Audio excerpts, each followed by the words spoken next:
Got a track full of heavy plugins? Your computer fan is screaming for help. Use freeze and flatten to save CPU capacity. I'll show you how. See this track here? It has a bunch of plugins. When we right-click on the track and select freeze, the track is being processed. Let's just do that.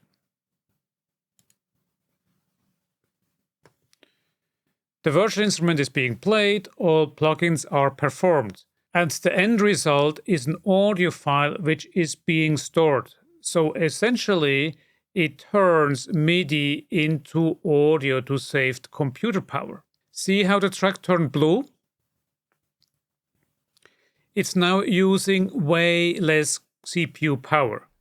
When you play it back, Ableton has already the audio file, so no more processing needed for the track.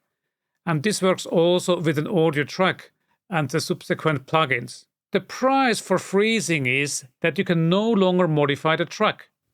It's frozen. However, you can unfreeze the track. Then you can start modifying the MIDI again and also tweak the plugins, the parameters, or change plugins as you need. And then you freeze it again. When you're happy with the sound, you can also flatten the track, which is the option underneath freeze. The difference is simple. From flatten, there is no more going back. It's permanent, converted to audio.